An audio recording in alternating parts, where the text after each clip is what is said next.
Friends, और आप सब कैसे हैं। द फूड पार्लर में आपका स्वागत है। आज मैं आपके साथ शेयर करने जा रही हूँ मथुरा के मशहूर पेड़ों की सीक्रेट रेसिपी, जो शायद अभी तक आपको किसी ने नहीं बताई होगी। जब कभी भी पेड़ों की चर्चा होती है तो मथुरा के पेड़ों की चर्चा जरूर होती है। ये बहुत ही स्वादिष्ट होते हैं और भगवान को भोग लगाया जाता है इनका। इन पेड़ों में ना तो मिल्क पाउडर और ना ही ब्रेड क्रम्स और ना ही किसी तरह का फूड कलर यूज होता है। इन्हें बनाने के लिए सिर्फ दूध या दूध से बना हुआ खोआ और शक्कर की जरूरत होती है। तो चलिए बनाना शुरू करते हैं मथुरा के मशहूर पेड़े। पेड़े बनाने के लिए मैंने लिया है 250 ग्राम यानी 250 ग्राम दानेदार या रवेदार खोआ। आप चाहें तो नॉर्मल खोए से भी ये पेड़ा बना सकते हैं। और इसके साथ ही लिया है 1 कप दूध और थोड़ा घी। दोस्तों, अगर आप दूध से खोआ बना रहे हैं घर में तो आपको दूध और घी की ज़रूरत नहीं पड़ेगी, क्योंकि हमें खोए को भूनना है। खोए को अगर हम सूखा भूनेंगे तो ये जल जाएगा, इसलिए हमें घी और दूध की ज़रूरत है। अब हम एक कढ़ाई गरम करेंगे और इसमें डालेंगे 2 चम्मच घी और इसमें खोआ डाल के भूनेंगे। गैस को हमें बिल्कुल धीमा रखना है। खोए को मैंने फ्रिज में रख दिया था, इसलिए ये खोआ अभी ऐसे डेले जैसा हो गया है। अभी ये ठीक हो जाएगा। हमें धीमी गैस पर इसे लगातार भूनते रहना है। हमें बिल्कुल भी रुकना नहीं है, इसको लगातार चलाते रहना है। दोस्तों, मैं मथुरा से हूँ। मथुरा मेरा बर्थ प्लेस है। जब हम छोटे थे तो हमें पता भी नहीं था कि हमारे यहाँ के पेड़े इतने मशहूर हैं। और लोगों को हम देखते थे कि बाहर से लोग आते हैं, एक एक बंदा 10-10, 12-12 किलो पेड़े लेके जाता था। तो मन में जिज्ञासा होती थी कि इतने पेड़े लेके क्यों जाते हैं। तो हमने भी सोचा कि कभी ना कभी किसी से पूछते हैं। तो एक दिन मन में आया कि चलो दुकानदार से ही पूछते हैं। तो मैंने पूछा, चाचा जी, ये बाहर के लोग इतने आम हैं और इतनी पेड़ा लेके क्यों जामे। तो वो मेरे से बोले, तो ना पता। मैं कहीं मुँह पता होती तो मैं पूछती क्यों। तो उन्होंने मेरे से बोला, अच्छा सुन लाली, ये बाहर के लोग आवे यहाँ दर्शन झांकी करें और अपने घर में ठाकुर जी को भोग लगावे के लिए यहाँ से पेड़ा लेके जावें। तो मैंने सोचा चलो अब इतना तो पता चल ही गया। मन में थोड़ी और जिज्ञासा थी, लेकिन इतने में ही उनके पास कुछ कस्टमर्स आ गए और मेरी बात आधी रह गई। मैंने सोचा फिर कभी किसी से पूछते हैं। आगे की कहानी मैं आपको फिर बताऊंगी। हमें ये खोआ भूनते हुए 5 मिनट हो गए हैं। अब हम इसमें थोड़ा दूध डालेंगे। दूध हमें एक साथ पूरा नहीं डालना है, थोड़ा थोड़ा करके डालना है और इसको मिक्स करेंगे। खोआ घी छोड़ने लगा है। अब हम इसमें फिर से थोड़ा दूध डालेंगे और पकाएंगे इसे। दोस्तों, मथुरा के केवल पेड़े ही नहीं बल्कि और भी मिठाइयाँ जैसे दूध पकौड़ी, खुरचन, रबड़ी, मालपुआ सभी टेस्ट में एक से बढ़कर एक हैं। गारंटी के साथ कह सकती हूँ कि आप मथुरा की कोई भी मिठाई एक बार खाएंगे तो उसका स्वाद कभी भी भूल नहीं पाएंगे।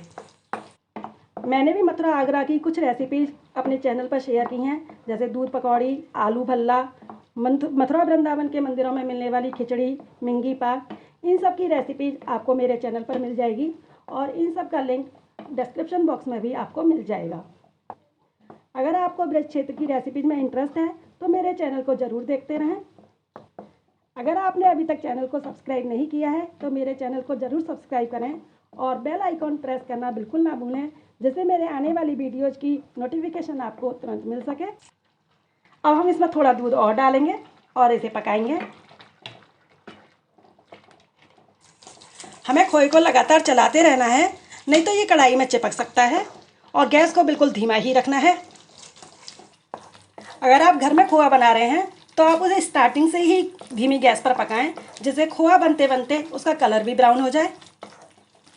हमें खोए को पकाते हुए 20 मिनट करीब हो गए हैं। अब हम इसमें थोड़ा दूध और डालेंगे और फिर से पकाएंगे। दोस्तों, पेड़े बनाने के लिए सबसे ज़्यादा मेहनत खोआ भूनने में ही होती है और जब खोआ भून के तैयार हो जाता है फिर इसमें ज़्यादा मेहनत नहीं होती है। अब हम इसमें ये बचा हुआ दूध भी डाल देते हैं और इसे फिर से पकाएंगे। अब मैं आपको बताती हूँ आगे की कहानी।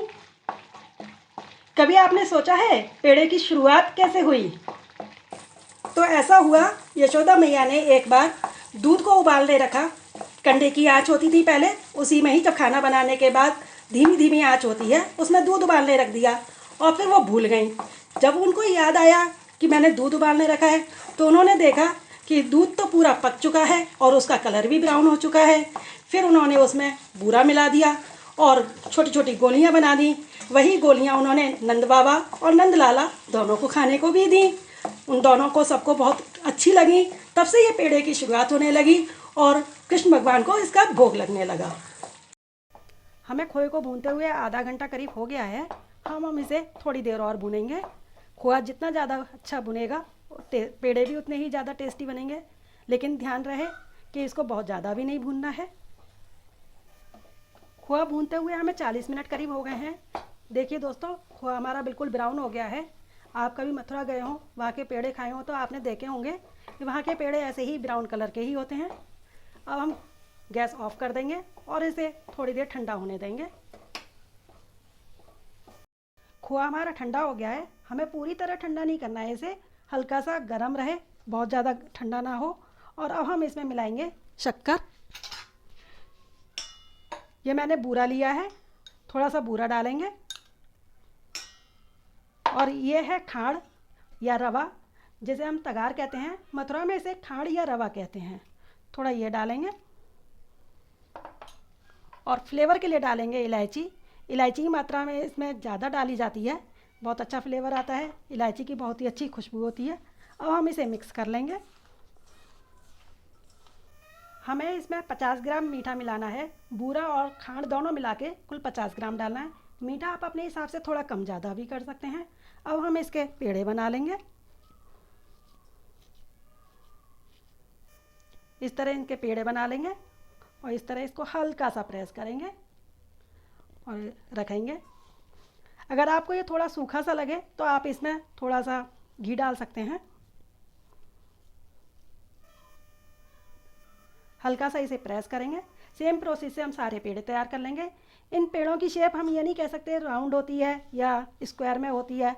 इनका कोई शेप नहीं होती है, क्योंकि वो इतनी जल्दी जल्दी बनाते हैं कि इनको शेप ही नहीं दे पाते हैं। और जब ये डब्बों में रख दिए जाते हैं तो एक से एक चिपक जाते हैं, तो जो जैसी शेप ले लेता है वो उसी शेप में होता है। लीजिए, तैयार हैं मथुरा के वर्ल्ड फेमस पेड़े। इन्हें आप 15-20 दिन तक रख कर खा सकते हैं। ये पेड़े भगवान कृष्ण को बहुत ही प्रिय हैं।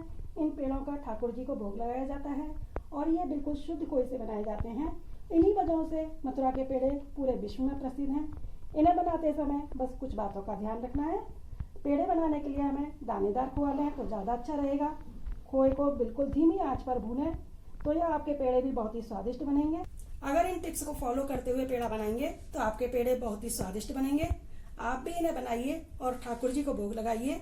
Thank you. मिलते हैं अगली रेसिपी के साथ।